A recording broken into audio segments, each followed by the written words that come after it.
Wind and rain are pounding Jamaica as Category 5 Hurricane Melissa is hitting the island country. Leaders there in Jamaica put evacuation orders in place in flood-prone communities, as well as many other preparations ahead of this massive storm. It's expected to be the strongest storm to directly impact Jamaica in recent history. We want to check in with our Bryanna Howard. She is in Jamaica. She was there visiting some family and with some family there. Bryanna, just tell us how you're doing there and what the conditions are where you're at.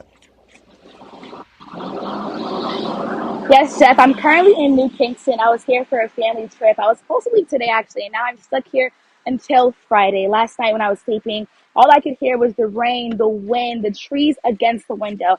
I want you to take a look right here. The streets have already started to flood. That car that actually passed by, that was the first car. And actually, this car coming down right here, these are the only two cars that I've seen this whole entire day. I would hope that people are staying inside to keep themselves safe.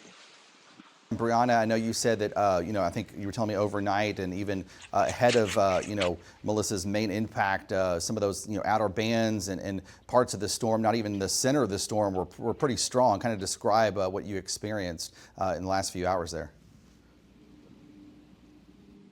So yesterday I was at my uncle's house, and all you could see on his balcony were the fruits flying off the trees, branches flying. It was a lot. Like, the wind was really strong. The rain came down pretty hard yesterday evening. So tell me a little bit about what preparations were like. You've been there for a few days now as they anticipate this storm, the strongest in recent memory there. Just what were some of the preparations? What were some of the messages you may have been getting from some of the authorities there? I know we're used to kind of getting those warnings in advance, several days in advance here from our emergency managers and obviously our team of meteorologists here in the States. But just what were you kind of hearing and seeing in the days leading up to the storm? So I think the residents in Jamaica, they're just keeping their eyes and their ears open to local news. I know when I went to the store on Saturday, there was no bread, no eggs, no water, no toilet paper, and none of those things. I think people are just getting really prepared. I also went to the gas station yesterday. There was no gas at one of the gas stations I went to yesterday, but luckily I drove down the road and I found some gas. Prices were pretty bumped up, like how they would be in the United States also, but I think everyone is just staying prepared, hoping that Melissa doesn't come and shred Jamaica.